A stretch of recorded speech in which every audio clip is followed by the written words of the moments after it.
बदला चुकाना ही पड़ता है, कौआ और गधी की कहानी।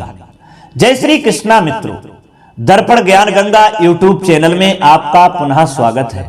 मित्रों, आज इस वीडियो में जो कहानी लेकर के आया हूं, ये कहानी बहुत ही ज्ञानवर्धक एवं रोचक है।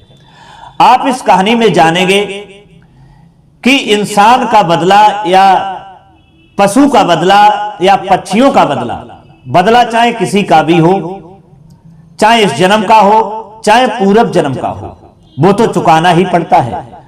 तो आइए मित्रों, जानते हैं इस कहानी के द्वारा कि बदला कैसे चुकाना पड़ता है।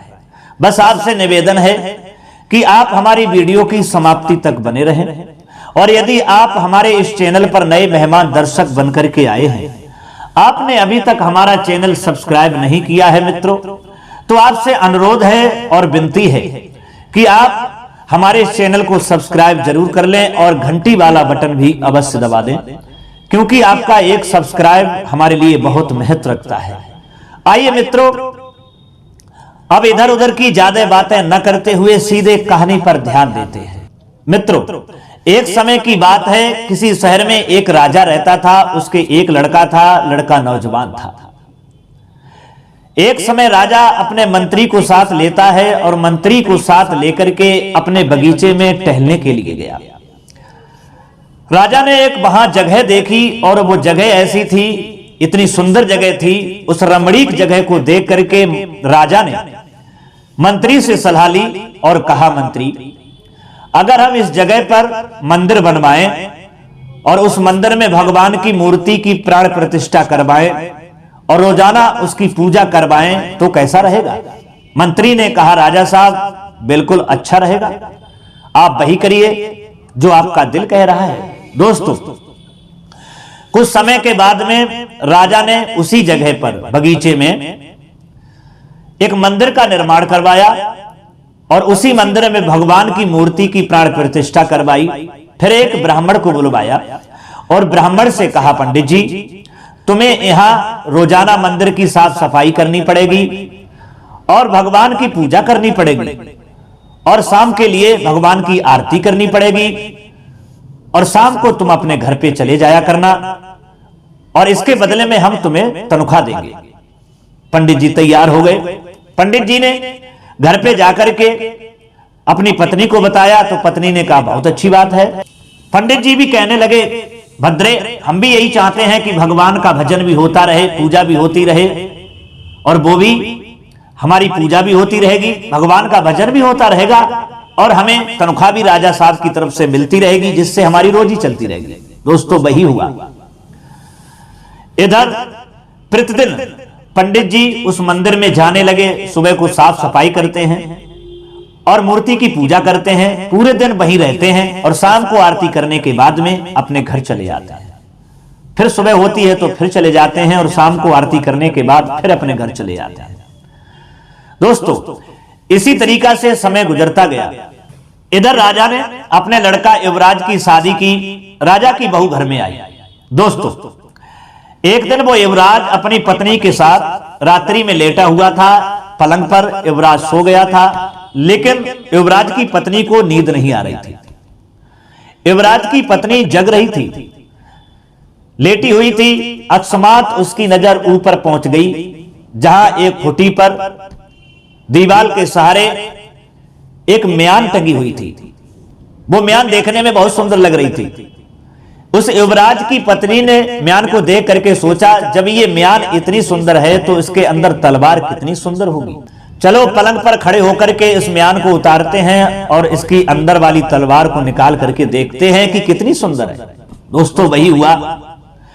वह युवराज की पत्नी पलंग पर खड़े होकर के और खुटी से उसने वो म्यान उतारी और उतार करके उसके अंदर से तलवार निकाली, म्यान को रख दिया, तलवार को हाथ में लेकर के देखने लगी और कहने लगी, वाह, कितनी सुंदर ये तलवार है।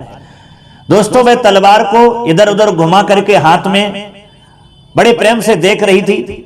तब तक क्या होता है कि तलवार उसके हाथ से छूट गई और वो युवराज की गर्दन पे गिरी, जो युवराज की गर्दन कट चुकी थी और युवराज खत्म हो गया। उसने जब ये देखा कि ये क्या हुआ, हमारे ही द्वारा हमारे पति की हत्या हो गई, पहले तो वो घबरा गई। उसने सोचा अगर मैं अभी चिल्लाऊंगी रोऊंगी तो राजा को पता चल जाएगा, राजा हमें सुबह फांसी लगवा देगा, क्योंकि उसके लड़के की हत्या हो चुकी है। दोस्तों, उसने धैर्य से काम लिया। उसने विचार किया, चलो इस लैस के लिए मंदिर के पीछे जो तुलसी के पेड़ खड़े हुए हैं उसमें डाल देते हैं, और सुबह पंडित जी पूजा करने आएंगे तो उनके लिए दोष लगा देंगे और यही इल्जाम पंडित जी के सिर कर देंगे कि पंडित जी ने हमारे पति की हत्या की है। दोस्तों, वही हुआ। उसने अपने पति की लैस को ले जा करके मंदिर के पीछे जो तुलसी के पेड़ खड़े हुए थे उसमें डाल दी और घर चली आई। इधर क्या हुआ, जब सुबह पंडित जी स्नान आदि कार्यों से निवृत्त होकर के मंदिर में पूजा करने के लिए आए, पूजा करने लगे, और इधर वही युवराज की पत्नी गई जहां तुलसी के पेड़ खड़े हुए जिसमें उसने अपने पति की लैस को डाला था, वहीं खड़े होकर के रोने लगी, चिल्लाने लगी और कहने लगी, इस पंडित जी ने हमारे पति को मार दिया है और इस पंडित जी ने हमारे पति की हत्या कर दी है। दोस्तों, सारे सैनिक आ गए। खबर राजा को मिली तो राजा भी आ गया। बहू ने कहा, पिताजी आपके बेटे की हत्या इस पंडित जी ने करी है जिसने हमारे पति को मार दिया और हमें जीते जी विधवा बना दिया। दोस्तों, उस राजा ने पंडित जी को पकड़वा लिया और बंदी गृह में डाल दिया। फिर राजा अपने बेटे को लेकर के गया शमशान में, उसका अंतिम संस्कार किया और अंतिम संस्कार करने के बाद में फिर उसने अपनी बहू को बुलाया और पंडित जी को बंदी गृह से निकलवाया और दरबार में अपने सामने पेश करवाया।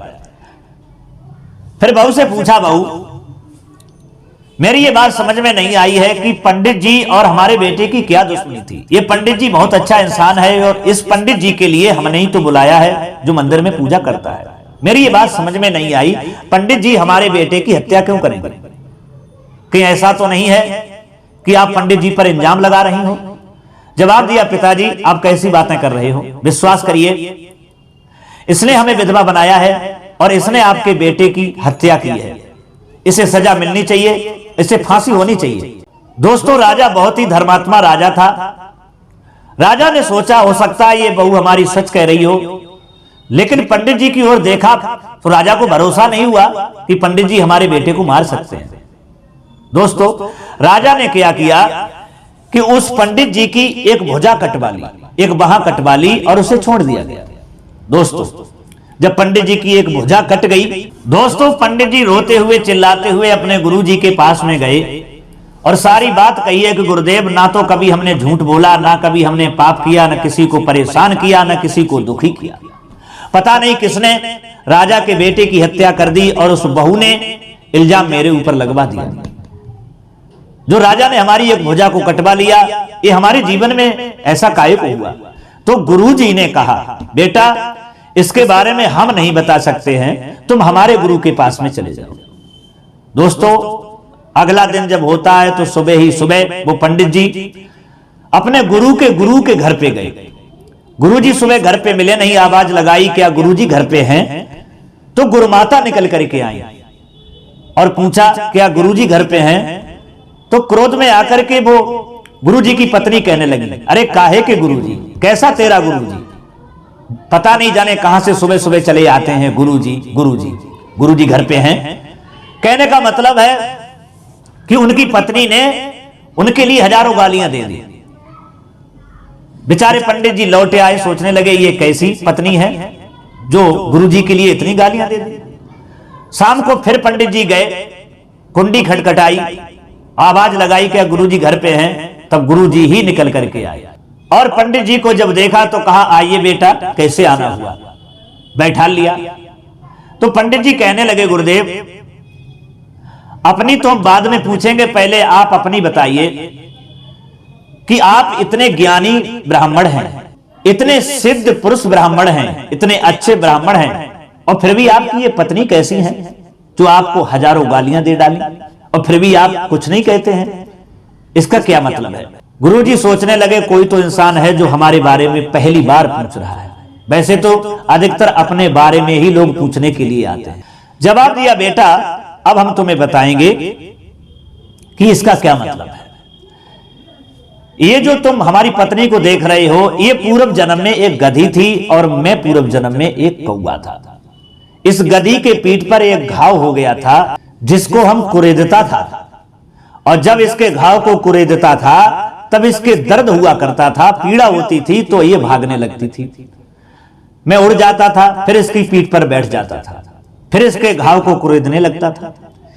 ये बहुत ज्यादा परेशान हो गई, बेचारी भागती रहती थी, लेकिन हम इसे चैन से बैठने नहीं देते थे, चैन से खड़े रहने नहीं देते थे। जब ये बैठती थी या खड़ी होती थी तब हम जाते और इसके घाव को कुरेदने लगते थे, इसके पीड़ा होती और फिर ये भागने लगती थी। जब ये गधी ज्यादा परेशान हो गई तो एक दिन क्या हुआ, ये हरिद्वार में चली गई। मैंने इसकी बहुत तलाश की, फिर मैं भी उड़ता हुआ एक दिन हरिद्वार की ओर निकल गया, जहां इसको देखा कि ये आराम से रह रही है। मैं फिर भी नहीं माना और वहां भी जाकर के इसके पीठ पर बैठ करके घाव को कुरेदने लगा, लेकिन ये फिर भागने लगी। एक दिन क्या हुआ कि मैं इसकी पीठ पर बैठा हुआ था, घाव को कुरेद रहा था, ये भागी, लेकिन मैं इसकी पीठ से उड़ा नहीं और ये गंगा में कूद गई और बह गई, और उसी के साथ मैं भी जल में बह गया। दोनों लोग वहीं पर खत्म हो गए। तो बेटा, यही गधी आकर के इस जन्म में हमारी पत्नी बनी है, और मैं कौवा था तो मैं यहां ब्राह्मण बना। पिछले जन्म में हम इसे परेशान करते थे, इसके घाव को कुरेदते थे, और इस जन्म में ये हमें परेशान कर रही है और हमें ताने मार मार करके इस तरीका से कुरेद रही है, गालियां दे दे करके हमें इस तरीका से घाव दे रही है और कुरेद रही है, लेकिन हम फिर भी ध्यान नहीं देते हैं। चलिए, पिछले जन्म में हमने इसे परेशान किया था और इस जन्म में ये हमें परेशान कर रही है, लेकिन बेटा तुम बताओ, तुम किस तरीका से यहां पर आए हो, तुम्हारे ऊपर क्या मुसीबत है? पंडित जी कहने लगे, गुरुदेव, हमने कभी झूठ नहीं बोला, हमेशा सत्य बोला, हमने किसी को दुखी नहीं किया, किसी को परेशान नहीं किया, कभी ऐसा पाप नहीं किया जो आज हमारी ये दशा हुई। पता नहीं राजा के लड़के की किसने हत्या कर दी, और राजा की पुत्र वधू ने हमें इल्जाम लगवा दिया गया कि पंडित जी ने हत्या की है। क्या मैं हत्या राजा के लड़का की कर सकता हूं? और राजा ने क्या किया, हमारी एक भुजा को कटवा लिया। गुरुदेव, हमारे साथ ऐसा काहे को हुआ? तब गुरुजी ने बताया, बेटा, पूर्व जन्म में तुम एक ऋषि थे और तुम तपस्या कर रहे थे, और तुमने ये कसम खाई थी, सौगंध खाई थी कि हम कभी झूठ नहीं बोलेंगे, और तुम कभी झूठ नहीं बोले। एक बार क्या हुआ कि एक कसाई एक गाय के पीछे पड़ा हुआ था उसे मारने के लिए। गाय आगे के लिए अपने प्राणों को बचा करके निकल गई। कसाई तुम्हारे पास पहुंचा जो तुम तपस्या कर रहे थे। कसाई ने पूछा कि इधर गाय गई है, तो तुमने उसी तरफ हाथ उठा दिया जिधर गाय भाग करके गई हुई थी, क्योंकि तुमने झूठ बोलने की कसम खाई थी कि हम कभी झूठ नहीं बोलेंगे। बेटा, वो कसाई उस गाय को पकड़ लाया और उसने गाय की गर्दन को उड़ा दिया, यानी उसे मार दिया। तो पुत्र, तुम्हें नहीं मालूम, वो गाय ही राजा की पुत्र वधू बनी, युवराज की पत्नी बनी, और वह युवराज जो राजा का बेटा था वो वही कसाई था जो युवराज बना, यानी राजा का लड़का बना। और तुमने हाथ उठाया था, कसाई को बताया था जिधर गाय भाग करके गई थी, तो तुम्हें इस जन्म में ब्राह्मण बने, तो वही गाय जो युवराज की पत्नी बनी उसके द्वारा ही उस राजा के बेटे की हत्या हुई, और जो तुमने हाथ उठाया था गाय की ओर, वही हाथ तुम्हारा कट गया। मेरे कहने का मतलब है पुत्र, बदला चुकाना ही पड़ता है, चाहे इस जन्म का हो चाहे पूर्व जन्म का हो, लेकिन बदला तो देना ही पड़ता है। ये तुमने पाप पूर्व जन्म में किया था, जो इस जन्म में तुम्हें ये बदला चुकाना पड़ा। तो मित्रों, कैसी लगी ये कहानी? अगर ये कहानी आपको अच्छी लगी है और पसंद आई है तो हमारी वीडियो के लिए एक लाइक कर देना, और हो सके तो अपने मित्रों के लिए भी शेयर कर देना। फिर मिलते हैं अगली वीडियो में किसी नई कहानी की चर्चा के साथ में। तब तक के लिए सब्सक्राइबर बंधुओं एवं दर्शक भाइयों के लिए राधे राधे, जय श्री कृष्ण।